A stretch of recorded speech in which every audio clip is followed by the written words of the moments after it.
Hi everyone, welcome to this week's edition of the Philly Brutes Rugby Roundtable, and this week I have the absolute pleasure to talk to the team at Perthshire Rugby Club up in Scotland. How are we, everybody?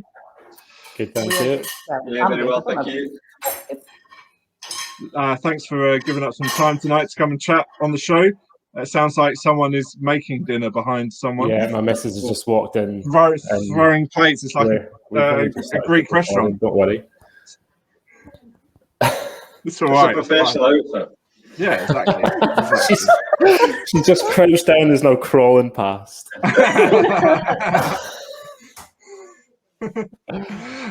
Suzanne, do you want to introduce yourself? Let's give us a bit of background into you and your relationship with the club. So yeah, I am Suzanne. I currently play loose head prop for the women's squad. I was your standard rugby mum at the side of the pitch at the weekends, screaming like a banshee from, well, when my son was S1 right through to the senior squad. And as part of some of the tart and touch sessions that we have over the summer, the last one in 2019, I kind of inquired, I was like, I'm quite interested in doing a little bit more, what about the women's section? And started, just fitness, that's all I wanted. And then they brought out tackle bags and there was no looking back. So I've probably been with the part of the club for about probably 10, 12 years now.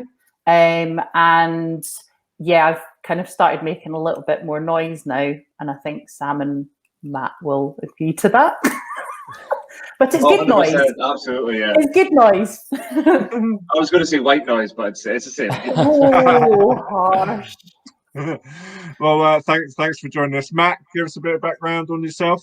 Yeah, so I started playing for Perthshire. I think I was maybe about 15 at the time. So I'm 28 now, so it's been a while. I've had a couple of years out here and there, just through different jobs and such. The other month I was made captain of our first 15 team.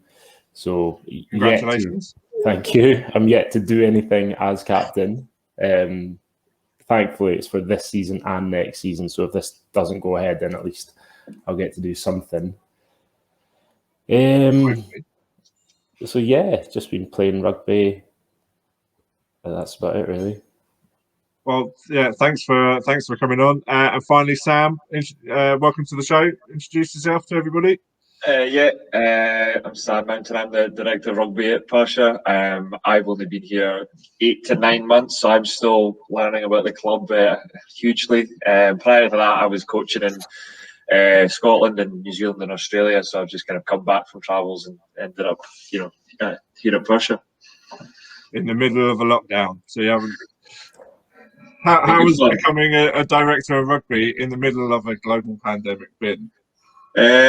Challenging, but at the same time, it gives you time to see other things that you probably wouldn't see if you were stuck into the day-to-day side of things. So, give me time to see people more on the grass, I think. So it's been it's been tough, but it's been quite a good exercise to get around as many people as I can and just speak to people more than anything. So it's obviously socially distanced, but it's obviously it's been really good. Cool. Well, thanks for giving up your time today, everybody. It's great to have you on. So, Matt, do you want to just give us a little bit of background on the club? A little bit of the club's sort of background, the history.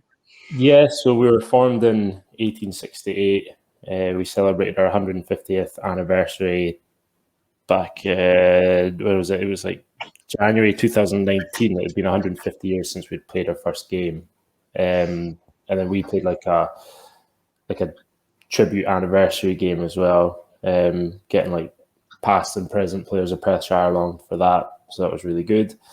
We're quite a community club, like we do our beer festival every year, apart from during lockdown. So that's been a bit disappointing. It's usually a massive fundraiser we do, but as soon as we're allowed to, we'll get that back going. So hopefully next year.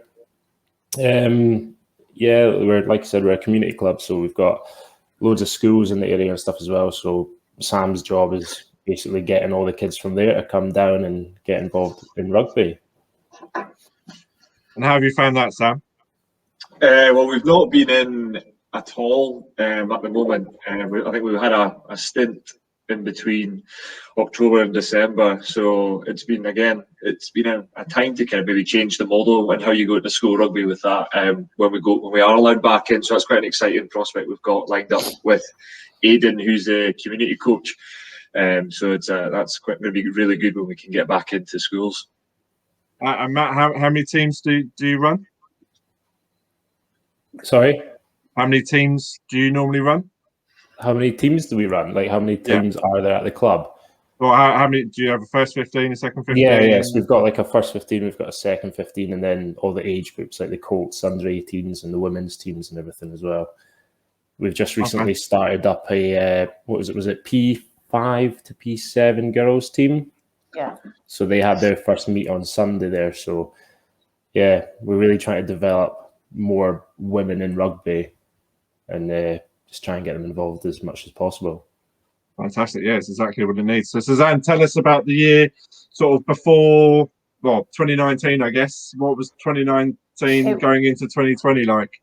It was, do you know what? It was a really exciting year. I mean, we, as Matt just said there, we've got a really steady girls section at the club. And we've just introduced that P5 to P7 section. And then also in 2019, our women's section literally came bursting out of hibernation in that season. We now have a great pathway now for our girls running right through the age grades. The women's section, we would train like 3 nights a week, once on the pitch and then 2 nights in strength and conditioning. And we always generally saw really good numbers, and we always had an absolute blast, always had such fun. During the season, both the women's and the girls sections took part in their respective development series for the region that year. And after the first couple of women's development meets, it was quickly agreed to combine our women's squad with another local club and create a Midlands development team. It was a crazy turn of events. It really was, and it was really, really exciting for us, considering we had only really started up, as I said earlier on, kind of after it was probably around about July, August time in 2019. So we joined with that other team, and we did that to ensure that we had sufficient numbers to go forward and take part in the SRU National Bowl for that season. So yeah, it was mind blowing how quickly we went through, considering we had a number of players who were coming back to rugby, who played for Perthshire, back in their younger days, and they were coming back. We also had a lot of new members join, me being one of them. And I also persuaded a couple of other people, like, yeah, come along, it's great fun. So yeah, it was brilliant. So yeah, we had some serious momentum pre-COVID. And being part of that squad, that combined squad, it just made us even more determined to build and compete solely as a Perthshire team. And making sure that pathway for our girls and the future of women's rugby at the club continues to grow and develop. So it all kind of sounds a little bit serious, but for us, our key driver as a squad and a club is just to have fun and enjoy ourselves. And we do that. We absolutely do that. We have an absolute scream. I think Sam sometimes wonders when he comes down on a Saturday, he was like, what on earth has he got himself involved with? But, we just give him abuse and it's fine. Right, it's absolutely not a problem at all. I'm used to it. Sounds good. And Matt, on the men's side, how was sort of 2019 for you? Well, we had quite a tough season. Didn't get off to the greatest of starts, and we managed to get a few wins in at the end. We were kind of fighting relegation the last few seasons, and a couple of times the only reason we got away with it was other teams folding or a reshuffle and things like that. So we've been doing heaps and heaps of work throughout lockdown. We've all been put into my earphone's falling out. We've all been put into fitness teams and everything, and doing daily challenges, doing weekly challenges. We've had our strength and conditioning coach doing 2 sessions a week. over webcam. And they've all been recorded, so if you can't log on at the time, you can just do them whenever you want. Now that we're back to training, we're doing like rugby work on the Tuesdays, a lot of fitness stuff on the Fridays, and just trying to get ready so when we do start to play again, we've got more of a fighting chance and hopefully won't be in a relegation battle. Well, yeah, hopefully not. Hopefully not.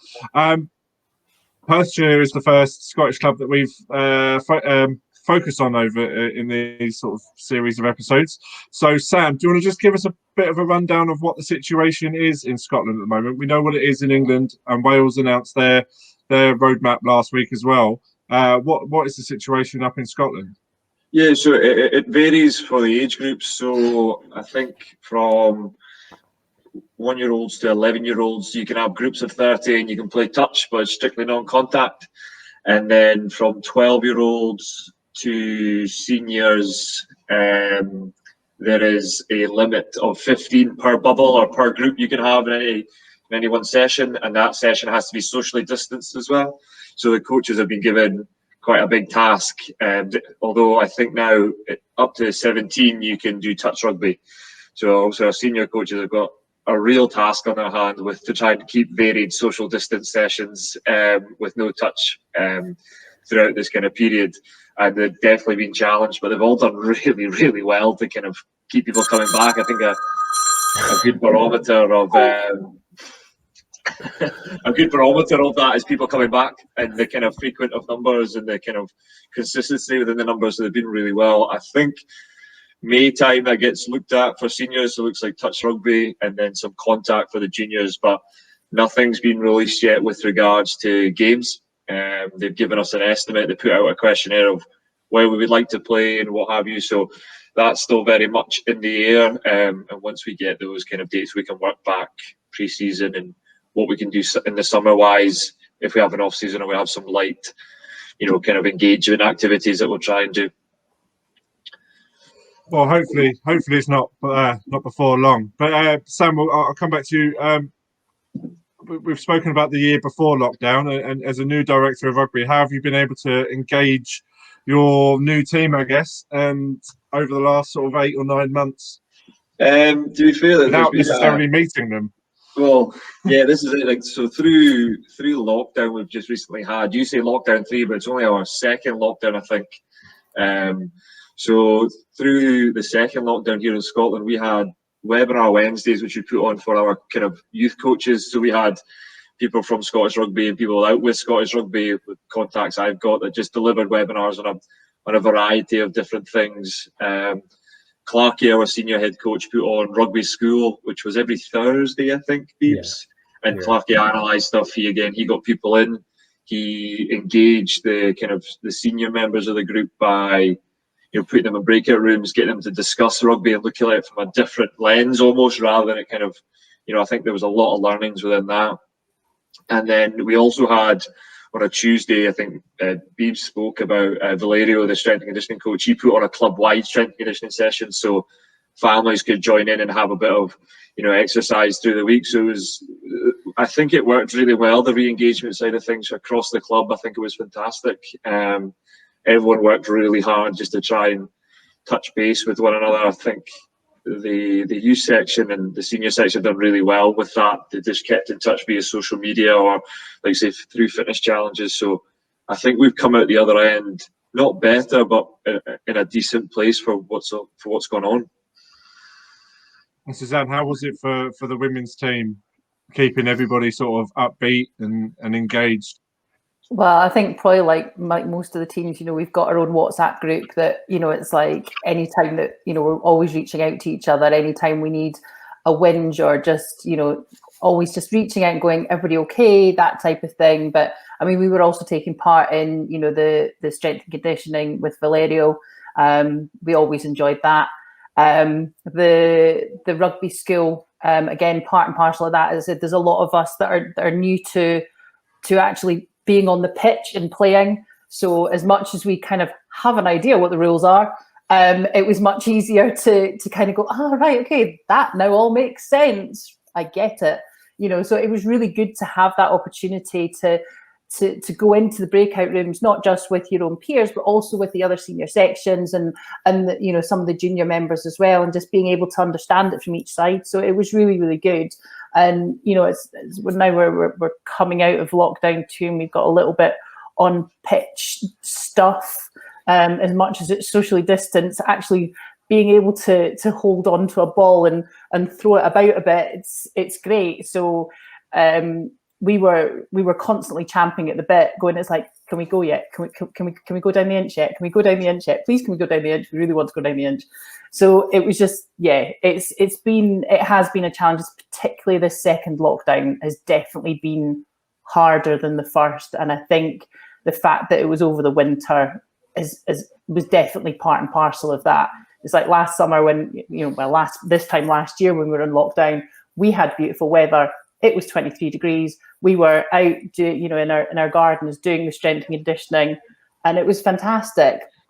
But this time round, trying to do it in your lounge or your dining room, and yeah, when there's me and my sonny's 6 foot stupid, and you know, it's just there's just not enough room, and definitely the dark nights as well just haven't been great. So, but we've got there, and we were delighted. I think it must be about. I think this coming weekend will be our 4th week back. Yeah, I'm not counting, honestly. So yeah, the first week back was amazing. It was really, really good. I bet. How was the first week back then, Matt? Oh, it was brilliant. Just getting back down and seeing all the lads again, and like Suzanne said, actually getting to hold a rugby ball and throw it about. I mean, I've got a couple of kids and we're out in the back garden and I'm throwing a rugby ball about with them, but it's not the same. Yeah, they're I know what you mean. Yeah, they're 6 and 4. They pass as well as some of our guys, but I forgot you're recording. Yeah, it was so good getting down. They won't forget, though. They won't forget. Just having the crack. Yes, it's socially distanced, but just being amongst them all and having a laugh and doing your fitness and that, what a difference. Like Suzanne said, especially over Christmas and that, over the winter, it was really tough. We had Clarkie's rugby school. We had Sam doing his Zooms on the Wednesday night as well for the coaches. But it was difficult. Like, you just feel trapped in your house all the time, trying to work out when, like Suzanne said, she's got her son Cammy running around, I've got the kids running around, trying to find time to do it. Whereas, you know what I mean, you just know Tuesday, Thursday, I'm out of the house, I'm doing rugby, get to see everyone, job's good in. Matt, you make it sound like Cammy is like 6. My son's 23. But it still gets in your way though, gets under your feet all the time. Well, yeah, because he's a big muckle lump.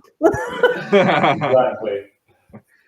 I think that was the biggest thing for us as a club was, you know, there's other clubs in the area that haven't gone back to training because they don't really feel that they need to or anything. But I think we as a club decided that it was just for social interaction. You just had to get people back, you know, regardless of what rugby looked like at the time. It was a case of let's just get them back so they're in a group and you can actually physically check if someone's okay if you eyeball them rather than just having a Zoom call. You know, I've been getting ready since 3 o'clock, so I look amazing. So like, but you can never tell. You can never actually tell until you see somebody. So you have to go. So that side of things is really, really important for us.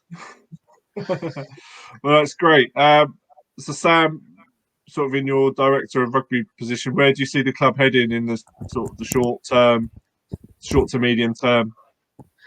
So yeah, short term is just a case of getting everybody back, ensuring that it's safe and a fun environment that all our coaches are creating. The serious inverted commas stuff can come later when we've got games. You know, I think that's the real main focus, and trying to re-engage with the wider members as well, because there'll be people who revolve their Saturdays around coming down to the club. So trying to touch base with the older members as well to ensure that everything's okay there. You know, that's really important. And then in the medium term, so probably in the next 3 months or so, maybe with a selfish kind of hat on, would be to recruit members that are not doing sport, because you're going to have a lot of people that play netball, maybe play organised indoor sport, and they won't see anything for a while. So the crossover we can maybe get from there is really quite high. So looking at that as a potential avenue in the medium term. Do you have a plan for that? Have you got any ideas of what you're going to do? So it's kind of pie in the sky stuff just now, because we don't know what we can do when, realistically. But I think that the big thing for me was trying to get a women and girls touch tournament through the summer. We looked at, I think Tartan Touch was mentioned previously, which is, I think, an initiative set up by Scottish Rugby to get anybody and everybody down. So again, with the management side of things, it would look like we would just try and get a women and girls, touch session. So from girls who are 16 upwards, and just get them down and showing them what the club's about. Would be a big thing. And then recruitment wise, again, I think for me, in an ideal world, if we could, it would be to kind of put on tackle clinics for youngsters, because you'll have kids that have missed out on that really important age of a year of tackling, and they've totally missed out. So again, providing coaches a CPD opportunity to come along and understand how to coach a tackle, because you'll have coaches that don't know. So doing that in the decent weather, when it's, again, when I say decent, it's 9 degrees and we're all wearing shorts and t-shirts, so. And it was snowing yesterday. Exactly. So we had snow here this morning. Like that. Pubs opened in England this morning, and that snow. Snow all day. It's amazing what you'll do for a pint, So, but just capitalising on the drier weather and making the most of it in the safest way we can. Definitely. So I don't want to take up too much more of your time, but the last question we ask everybody is to give us one hope and one fear, either for the club or for the sport as a whole, over the next few months. So we'll go around the table. Suzanne, have you got a hope and a fear? My hope is that the momentum that we built in the 2019 season continues and isn't affected too badly because of COVID. As Sam said there, it's like, building the women's and the girls section, bringing those people in and just building the numbers. That's my hope. My fear is a personal fear, and that is that the women's section have been registered to play at the Dundee City Sevens tournament, and my fear is that they're going to ask me to play. I am a prop. I play well with 14 other people on the pitch. I do not play well with 6 other people on the pitch. There's too much room. So that is my fear at the moment. So that's superb. Thank you. And Matt? So hopefully we get in the next few months, we just continue as we're going. The restrictions lift, we get back to playing some sort of rugby, whether it's competitive point-based league or if it's just friendly games. I'm not really that fussed, to be honest. We just all want to be back out on the pitch. Oh, my battery's running out. But yeah, as long as we're all back out on the pitch, then I'm not really that fussed how it's based. The fear would just be we take a step backwards and we end up in another lockdown. We're doing everything we can at Perthshire, all the COVID restrictions and all that, following all the guidelines and stuff. And as long as everyone else is as well, then we should keep moving forward and get to play rugby sometime this year. Let's hope so. Thank you. And Matt, sorry, Sam, we'll cut that out. Thanks, Matt. And Sam, finally. My hope is that coaches and players get rewarded for their hard work. That's my big hope. And my fear is probably a personal one of not doing enough or not done enough to prepare them as best we can. So just working as hard as I can to ensure that that's not the case. Thanks, Sam. Thanks, everybody. Some really good hopes and fears there. And so it's been great to chat to you, and it's been really great to find out what the situation is up in Scotland and the situation is with your club. It sounds great, and I hope it keeps moving forward whenever it can. I look forward to coming up for a beer at some point. Hopefully in the not too distant future. Thanks everyone for joining us.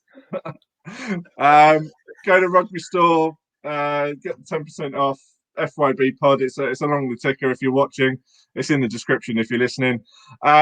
Suzanne, Matt, and Sam, thank you very much for joining us, and we'll see you all again soon. Thank you very much. Pleasure. Thanks Cheers. very much. Thank you very much. Bye.